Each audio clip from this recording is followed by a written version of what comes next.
জয়গুরু। পরম প্রেমময় পরম দয়ালের চরণে শত সহস্র কোটি প্রণাম জানাই। আপনাদের প্রতি প্রত্যেককে আন্তরিক জয়গুরু। আজ পরম প্রেমময় ভক্তমণ্ডলীকে একটি গল্প বলছেন একদিন। দিনটি হলো 1943 সালের 9ই জানুয়ারি। গল্পটি আপনাদের শোনাচ্ছি। শ্রী শ্রী ঠাকুর বলছেন, গল্প শুনেছিলাম এক রাজা এক পুকুর কেটে প্রজাবৃন্দের মধ্যে খবর দিলেন প্রত্যেকে এক ঘটি করে দুধ যেন পুকুরে ঢেলে দিয়ে যায়।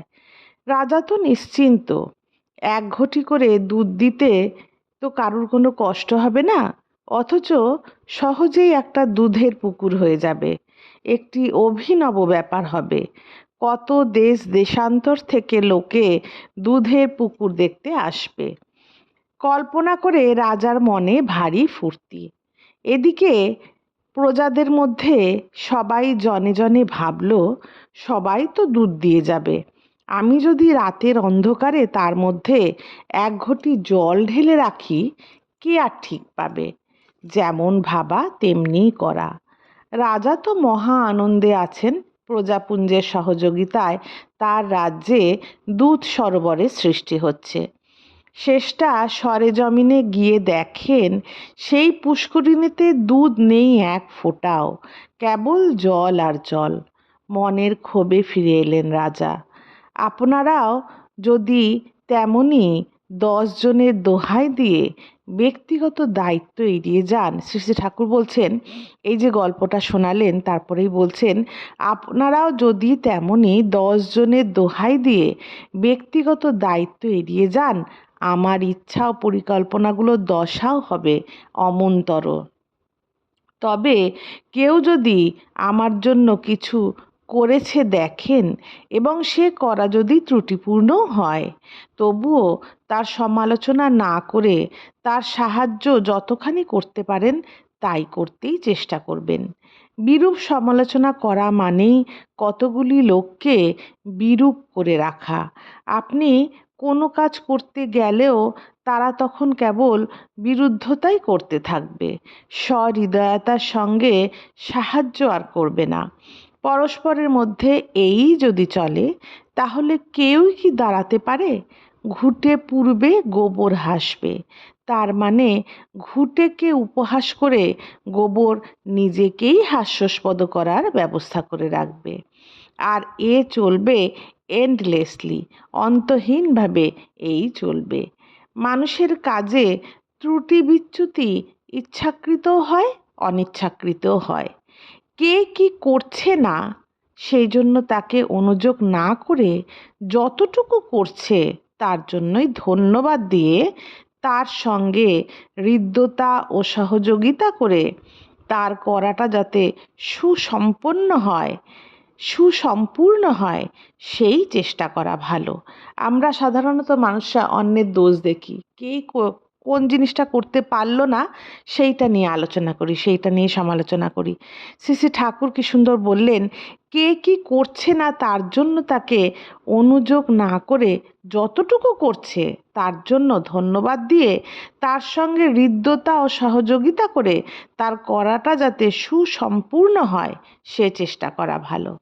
সংশোধন যদি করতেও হয়, তাও অন্তরঙ্গ হয়ে, বন্ধু হয়ে, তাকে যথাসম্ভব উৎক্ষিপ্ত না করে। আর এই সাহায্য ও সহযোগিতা করেও কাজের ক্রেডিট কখনোই নিজে নিতে নেই, ক্রেডিট দিতে হয় অন্যকে। আর পরনিন্দা একেবারে জন্মের মতো বিদায় দিতে হবে। কেউ যদি আপনার নিন্দাও করে, তাও তার প্রশংসা করবেন। ধৈর্য সহকারে এমনতর যদি করতে পারেন, দেখবেন প্রকৃতি আপনাকে সুপ্রতিষ্ঠিত করে দেবে সমাজে। মিথ্যা সমালোচনা আপনার কিছু করতে পারবে না। তবে আপনার ভিতর সত্যিকার নিন্দনীয় যদি কিছু থাকে আর লোকে যদি রূঢ়ভাবে তার সমালোচনা করে, তাহলেও চটবেন না এবং নিজের ভুল সমর্থন করতে চেষ্টা করবেন না। অকপটে নিজের ভুল ত্রুটি স্বীকার করবেন এবং নিজেকে সংশোধন করতে চেষ্টা করবেন। যারা আপনার ভুল ধরিয়ে দেয় তাদের ধন্যবাদ দেবেন। তারা দেশবশত আপনাকে হেয় প্রতিপন্ন করতে চাইলেও আপনি মুক্ত কণ্ঠে বলবেন, আপনারা আমার প্রকৃত বন্ধুর কাজ করলেন।